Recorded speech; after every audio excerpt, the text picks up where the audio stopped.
The boomers destroyed the family unit. Why did the boomers destroy the family unit? How did the boomers destroy the family unit? And how has that reshaped society? We'll cover all of that in today's video. Watch it in this video to have all of those questions answered. Don't forget to follow us over on Rumble. Our Rumble's linked in the description of the video. Also, don't let them tell you that you will own nothing and be happy. Go and check out Angry's Crypto Academy to learn how to buy, sell, and trade crypto while making massive profit. You can find the link to the Academy in the description of the video or by scanning the QR code on the screen. Like the video, turn on notifications, and hit the subscribe button to help push us out into the YouTube algorithm. And guys, help us get to 60,000 subscribers. And when we get to 60,000 subscribers, I will do an angry sermon stream for you, and I might just sing too. Might just sing too. So help us get to 60,000 subscribers. And now let's begin. So the baby boomers basically destroyed the family unit. And even with that, my own parents, when I've brought up the topic that, hey, you guys destroyed the family unit, the response is more along the lines are the fact that we don't have families. Like, hey, I'm not going to have kids. None of us are going to have kids. Their response is, well, that's something you have to plan for. That's something you have to plan for. How many of our parents literally just got pregnant by accident? Like every time I talk about my own story and the things that have happened in my own life, it's hard because then some Gen Xer will just pop up and just tell me, "Oh yeah, you think that's bad, man?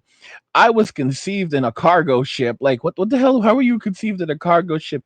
Yeah, man, terrible things. My parents are from Cambodia, man. They really wanted to come to America. You know what? I don't need to hear anymore, man. I don't need to hear anymore. Y'all, the baby boomers are the wildest group of people imaginable. I mean, I actually posted something regarding regarding the fact that compared to all other generations, Gen Z is partying. So they're basically socializing. They're partying far fewer than previous generations. But the baby boomers are partying far more than all generations that came before them or after them. This is insane. I actually got this from ChatGPT, and it said, I asked, are baby boomers partying more than their kids? This was based on an article that I was reading. And it says, yes, shockingly they are. According to recent data, baby boomers are now partying more than younger generations, especially Gen Z. Over the past 20 years, the average American's party time has dropped from 3 hours to just 90 minutes. But the decline among young people is far more dramatic. Notice what it says: a staggering 70% drop in partying among 15 to 24-year-olds. So you're going to say, how is that even possible? The harsh reality is that everyone is too broke, everyone is too miserable, and the events of 2020, they changed society forever.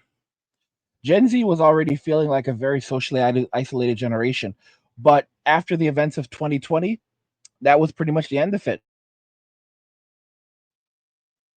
Online school and all the other nonsense, that was it. That was it. Gen Z never really came back from that.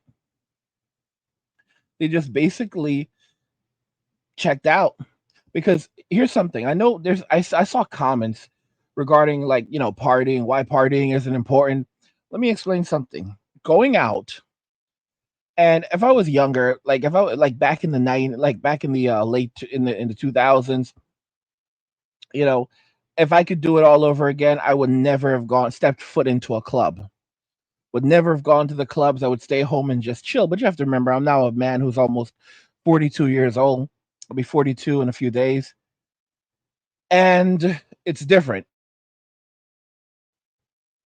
I have years of experience understanding relationships and how people operate, and I've already done that stuff. You have to understand, being able to tell being able to say leave me alone is a right of it's something you have to earn. And going out into the world, suffering, having to struggle, having to get rejected, having to have some of these experiences where you go to a party and you realize you don't even want to be there. These are things you have to do in life. Just being able to say leave me alone, you have to earn it. You're not entitled to it. You have to go through a lot of these rite of passage rituals, and that includes going to parties, going to going on trips, working with people you don't like, getting picked on at school. These are rite of passage rituals. Learning how to deal with people that you don't like and that don't like you. And I know many of you hate hearing this. You don't like what I'm saying, but it's true. Life is not fair. If you can't handle bullies at school, how the hell do you think you're going to handle bullies who are far worse in the real world? And for Gen X, our parents were our first bullies. It's an unfortunate reality. The baby boomers did not value the family unit. In fact, they resented it. That's why they told their kids to get the hell out when by the time they turned 18. Many had to leave before that. And while a lot of Gen Xers say they wanted to leave, the harsh reality is that they wanted to leave because their parents were such miserable people. They didn't respect your privacy. They didn't respect you. They treated you like property. They had us for the wrong reasons, and many of them had us just because they were careless and reckless. Maybe half of us or more were literally conceived out of wedlock, at least for Gen X. You have to understand, our parents are so irresponsible, and they were given everything. I, I I'll be honest, like I didn't want to give Gen Z too much leverage, but it's true. Even thinking back now, I look back at my own parents and how much they were handed. They gave us nothing, and yet many of them are still living off, you know, what their parents left behind. I mean, even my own father, this guy's in his 70s now, and him and his siblings are still living off what his parents left behind. Their parents their parents left something behind, and they still have a home to go to. They still have land, like there are things like that where there are still estates. They have I've never been there before, and he would never take me there, but there's an estate.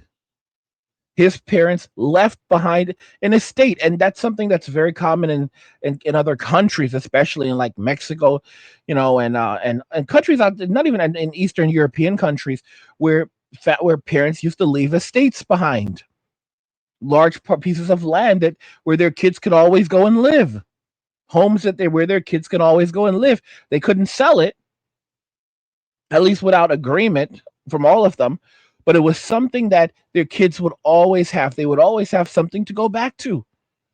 And it's ridiculous how sick these people are. They were given everything. And it's frightening because their parents pass away, and their main concern is partying. For many boomers, their parents have been gone for 30, 40 years. They don't care. Their concern, their loyalty has always been to the institutions that they helped build, many of them just that they built themselves. Don't get me wrong, a lot of the rot started with members of the silent generation. It's not all of them, but a lot of the rot started with members of the silent generation who laid the foundation for what we have right now. It's ridiculous, but it's true.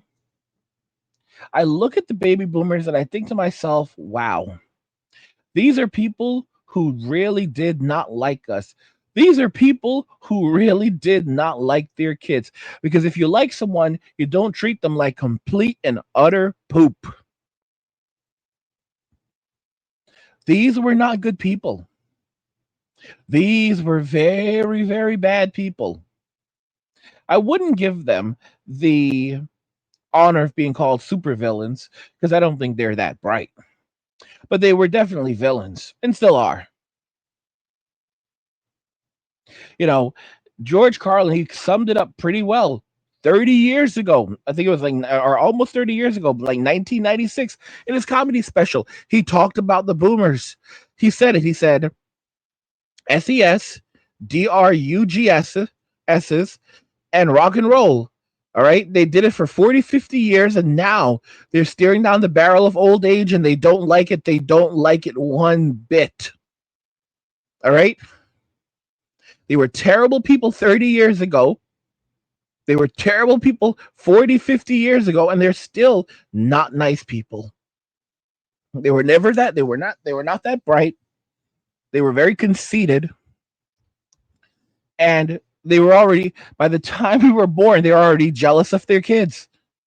They stole our futures while we were still in diapers, and we weren't even consciously aware of it.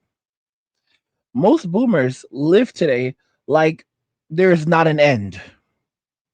They honestly genuinely think, like, they'll act like they don't, but they genuinely think that they're going to cheat DEATH, or if they don't, they'll make sure to leave nothing behind for anyone else. Who does something like that? People who don't like their kids. And there's some idiots who are like, they just want us to be able to stand on our own 2 feet. They're terrible people. Terrible, terrible people. And I will say this, one of the issues with Gen X is because they are so independent, because they were forced to be, that it makes it hard for many of them to acknowledge just how messed up the boomers are. I don't want anything from them. I don't want anything from them either. It doesn't change the fact that they're bad people. Guys, in a world pushing you to own nothing and be happy, crypto is your key to survival. Join Angry's Crypto Academy to master buying, selling, and trading crypto. Make huge profits and safeguard your wealth. Plus, discover the one crypto virtually no one is talking about, poised to create new millionaires in the upcoming bull run. The link is in the description of the video below. Go check it out now. I mean, like I said, guys, these are people who had everything they could have, and they took it all. They took it all, and they left us with nothing. Very spiteful people. Very spiteful, very mean spirited people. Very egotistical people. They consciously tore apart the family unit, because before the baby boomer generation, it was normal for people to live with their parents until they started their own families. And a lot of the time, if you started your own family, your family would move in. You would move in with your parents. You had multiple generations under one roof. There's so many of you. I talk about this constantly, and there's so many of you who immediately tried to fight back and push this notion away. I get it. Many of you can't deal with your family members.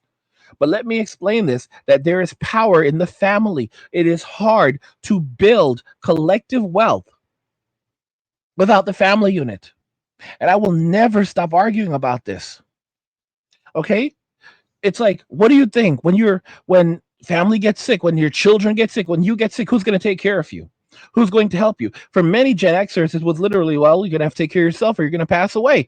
This is not how it used to be.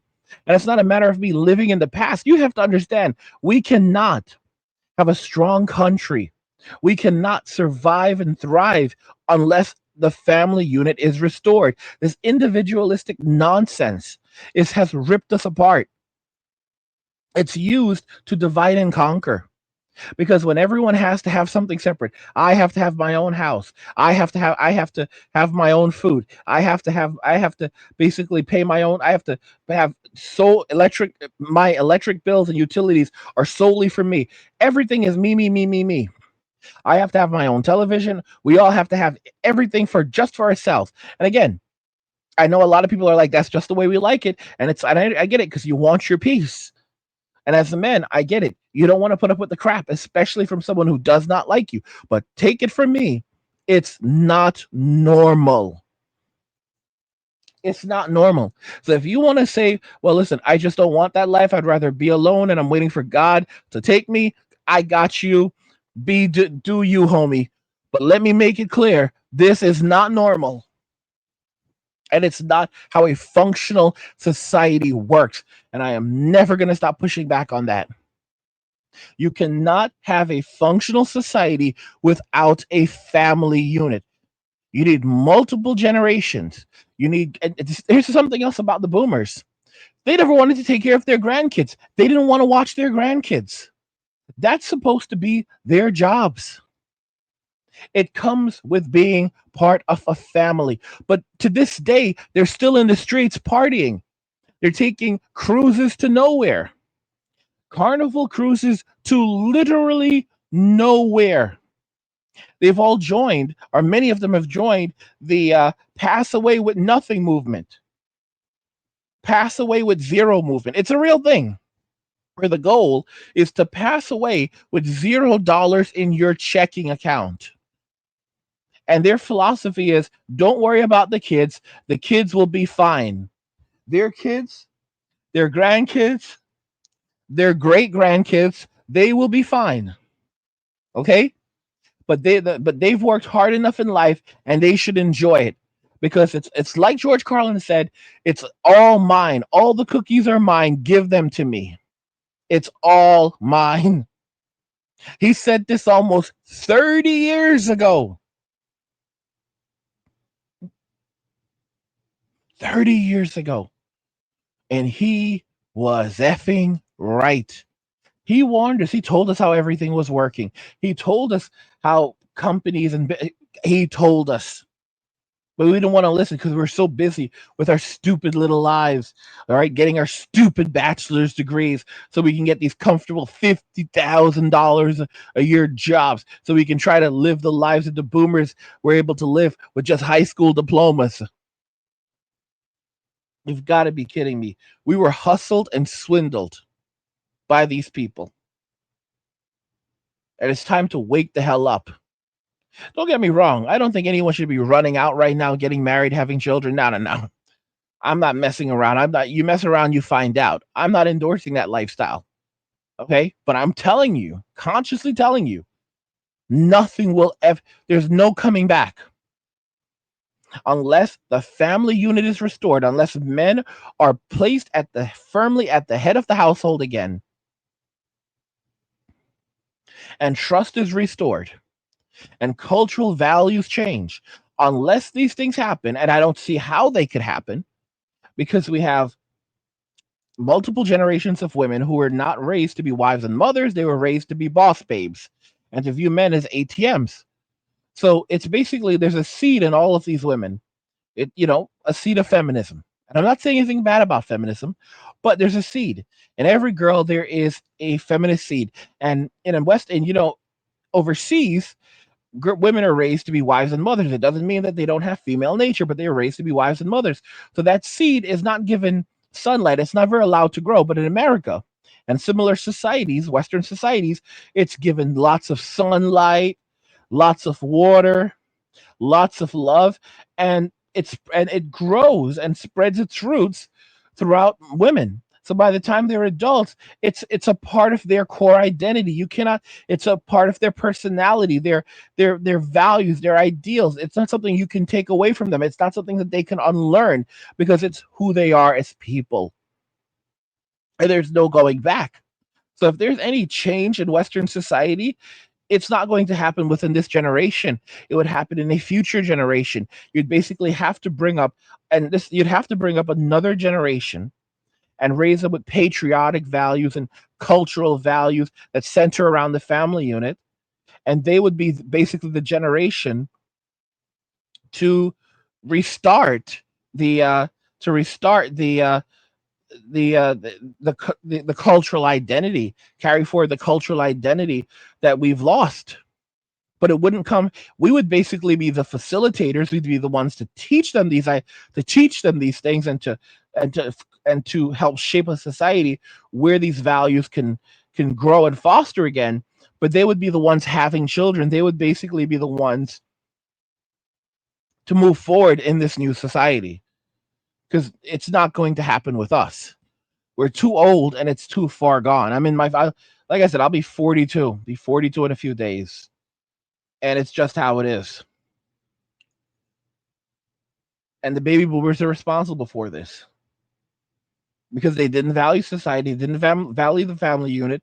The only thing that they value are the institutions that they created to safeguard their money, all right, their ill-gotten gains, and that's it. That's literally it. There's nothing else there. There's literally nothing else. The boomers did this. They chose to do this. And that's it.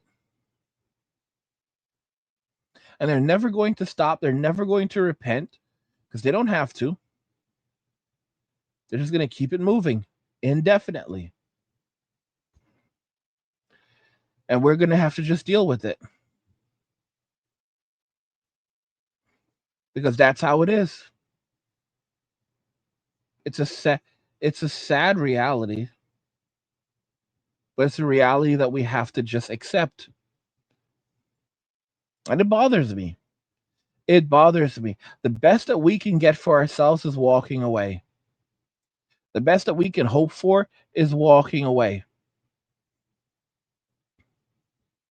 Being able to walk away from this toxic society, go overseas, and start and build something over there. There's these people who are like, you're not going to find anything better than America.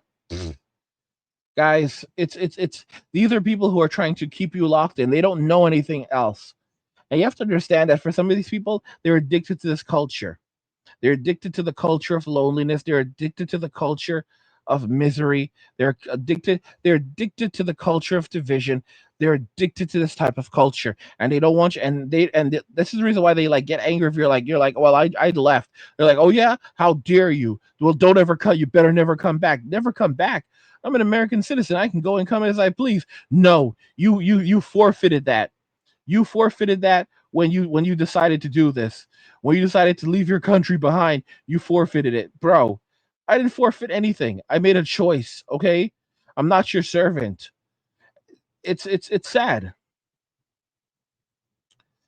It's sad, but it's just how it is. Just how it is, man. You just have to wake up and understand how life is and how people operate and go from there. But the boomers are basically going to see a lot of consequences, but they're not going to have children to come and save them, to take care of them, to help them. Even though they're turning to their kids, many of them are looking to their kids now to like bail them out, and some of them are getting, for some of them it's happening, but a lot of their kids don't have anything. That's why these boomers are living in their cars. They're the fastest group of people becoming homeless because they were given everything and they never learned how to prepare or how to plan for the future. Very bad people. Very bad people. The boomers destroyed the family unit, guys. Let me know your thoughts. We'll talk about it in the comments. Like the video if you like it. Don't forget to subscribe. And if you like the video, share the video. And just remember that all roads lead to MWA, men walking away. And cheers. Nothing says you care like crypto. Nothing can compare. Nothing says you care like crypto. Oh, nothing can compare to crypto.